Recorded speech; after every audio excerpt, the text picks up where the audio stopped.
Bonjour et bienvenue. On va se plonger aujourd'hui dans des textes assez incroyables du philosophe américain William James. Oui, tout à fait. La question qu'il pose est à la fois simple et vertigineuse. Notre volonté a-t-elle le droit, et parfois même le devoir, d'influencer ce que nous croyons? C'est une question énorme. On va explorer ce que ça implique pour la science, la foi, et puis la question la plus fondamentale de toutes, est-ce que la vie vaut la peine d'être vécue? Exactement.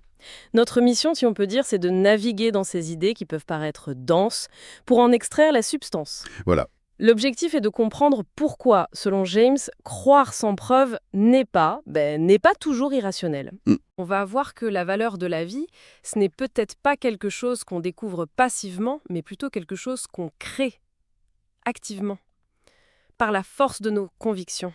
Alors, commençons par cette idée qui est au cœur de tout ça. La volonté de croire. Oui, Ça sonne presque comme une hérésie dans notre monde moderne, qui vénère la preuve, l'objectivité. complètement. Et James lui-même n'est pas naïf.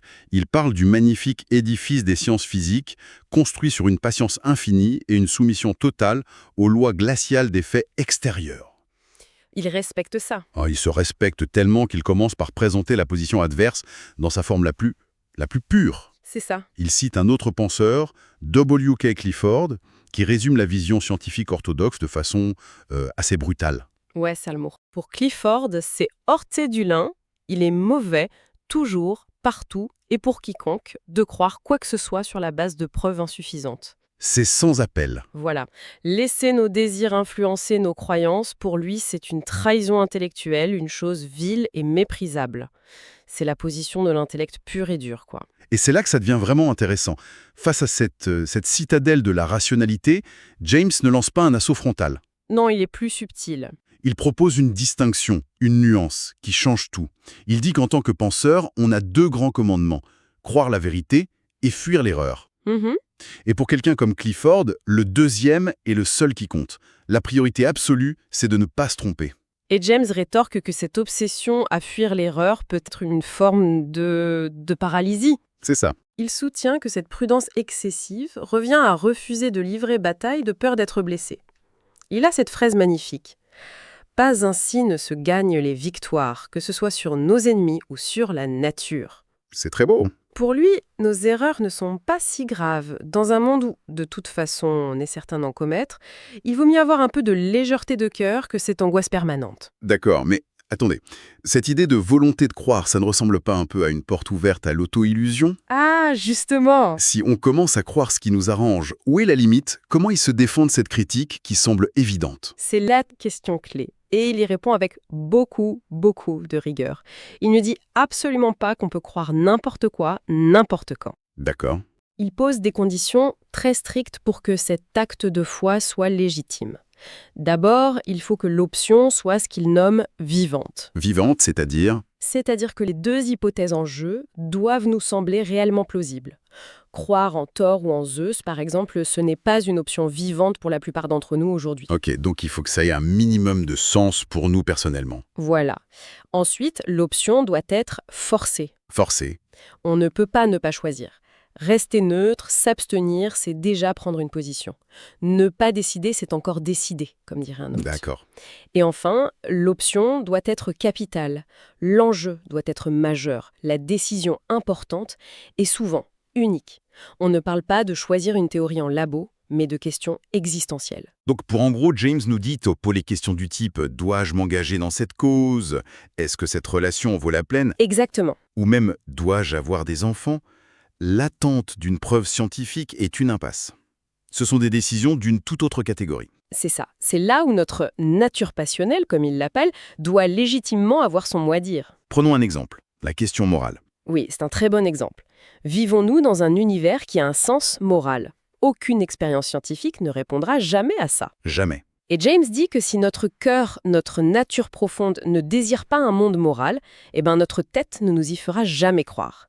C'est là qu'il rejoint Pascal et sa fameuse phrase « Le cœur a ses raisons que la raison ne connaît pas ». Donc pour ces questions-là, la volonté n'est pas une corruption de la pensée. Non, Elle est un instrument de la pensée. parfaitement dit. Et il donne cet exemple très parlant tiré des relations humaines qui montre que parfois la croyance précède la preuve. Ah oui, celui-là est excellent. Il dit Imaginez que vous voulez que quelqu'un vous apprécie. Si vous restez froid, distant et que vous attendez une preuve objective de son affection avant de montrer la vôtre, vous ne la recevrez. Probablement jamais. C'est certain. En revanche, si vous agissez sur la base de la foi que cette personne pourrait vous apprécier, si vous faites le premier pas avec confiance, cette croyance même peut créer le fait. C'est l'effet Pygmalion, en quelque sorte. Ou même l'effet placebo. Oui, c'est un peu ça. Le simple fait de croire en une possibilité peut aider à la réaliser. Il écrit « La foi préalable de ma part en l'existence de votre affection est dans de tels cas ce qui fait naître votre affection. » C'est une idée centrale chez lui alors. C'est une idée absolument centrale. Dans certains domaines cruciaux de la vie, la foi n'est pas seulement une attente de la vérité, elle est une condition de sa réalisation. Ok, alors si on accepte ça, que notre volonté peut façonner nos croyances sur des points précis, comment James applique cette idée radicale à la plus grande question de toutes? La vie vaut-elle la peine d'être vécue? Voilà. Il l'aborde de front, sans détour. Et comme souvent, il commence par présenter les deux pôles extrêmes. L'optimisme et le pessimisme. C'est ça. D'un côté, il y a l'optimisme presque animal, la pure joie d'être en vie. Il cite le poète Walt Whitman et son exubérance. Être ce Dieu incroyable que je suis. Ô étonnement des choses. Le sentiment que l'existence est un cadeau, quoi. Et de l'autre côté, j'imagine, c'est le noir complet. Le noir absolu. Il parle d'une mélancolie constitutionnelle, une vision cauchemardesque de l'univers. Pour illustrer, il cite longuement un poème incroyablement sombre de James Thomson, The City of Dreadful Night. Ah oui. Le poème décrit un homme qui se lamente sur sa seule et unique vie, frustré dès la naissance.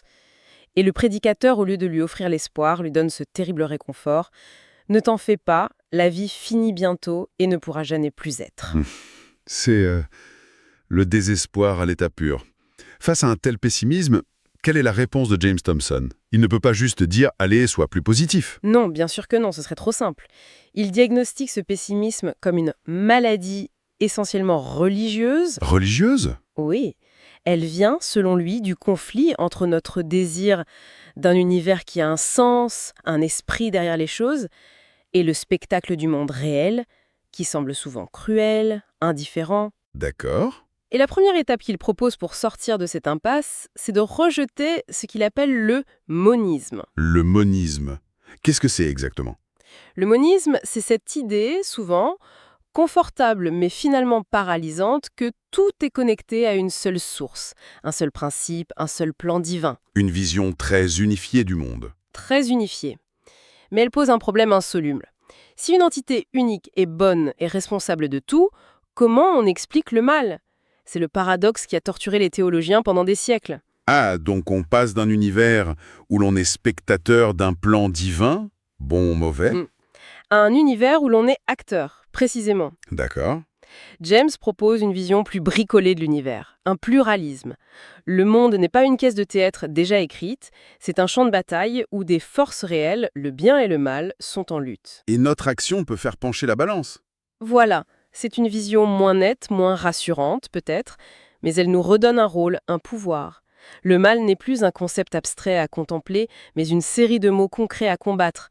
La maladie, l'injustice, la pauvreté. Et c'est dans ce combat qu'on trouverait le sens. C'est exactement son argument. Il affirme que la gaieté vient avec la lutte contre les maux. Il prend cet exemple fascinant des Vaudois, une communauté religieuse des Alpes qui a survécu à des siècles de persécutions atroces. Loin d'être un peuple morose, abattu, ils étaient connus pour leur combativité, leur résilience extraordinaire. Leur histoire, pour James, est la preuve vivante que la joie peut naître de l'adversité combattue. Donc si je résume bien, la valeur de la vie n'est pas une donnée objective qu'on doit découvrir. Non. Mais une conclusion que nos actions peuvent rendre vraie. La croyance n'est pas la conclusion, c'est le carburant. C'est la meilleure façon de le dire. Il utilise cette analogie célèbre, celle de l'alpiniste coincé au bord d'un précipice. Oui. La seule issue est un saut terrible. S'il se laisse envahir par le doute, ses muscles se tétanisent et il échouera. S'il a foi en sa capacité à réussir, cette foi même lui donnera la force, la coordination nécessaire pour accomplir le saut. La croyance a créé le fait. Exactement. Et pour James, affirmer que la vie vaut la peine d'être vécue fonctionne de la même manière. C'est une croyance qui aide à créer sa propre vérité. C'est fascinant de voir comment ça peut s'appliquer à l'échelle d'un individu. Mais est-ce que ça s'arrête là? Ou est-ce que la volonté d'un seul peut réellement changer le cours de l'histoire pour tout le monde? C'est la question logique suivante, et ça nous amène au grand débat de son époque, la théorie du grand homme contre le déterminisme. D'accord. D'un côté, des penseurs comme Herbert Spencer affirment que le grand homme n'est qu'un produit de sa société. Spencer a cette formule très forte. Avant qu'il ne puisse refaire sa société doit le faire. En gros, Napoléon ou César n'étaient que les symptômes de leur époque. C'est ça. Si ça n'avait pas été eux, quelqu'un d'autre aurait joué le même rôle.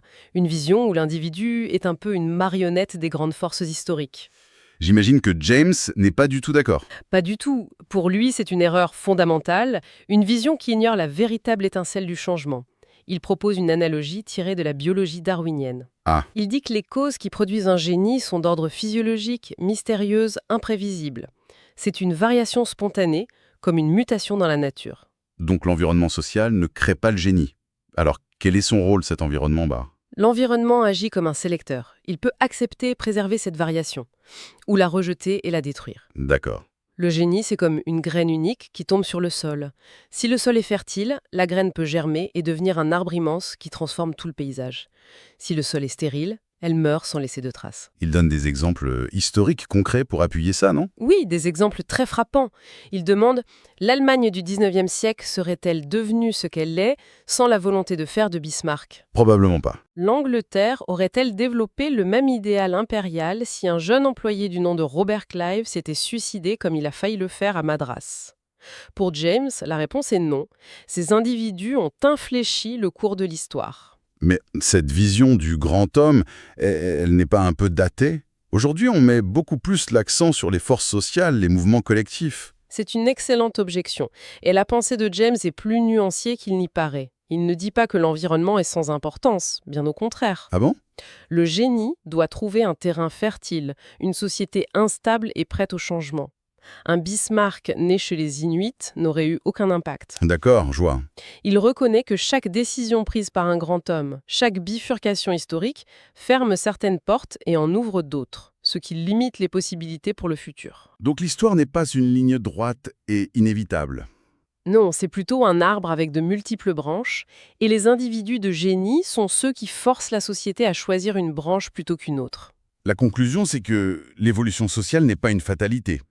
L'initiative individuelle peut être le poids décisif qui fait basculer la balance. Exactement. L'individu n'est pas une simple conséquence.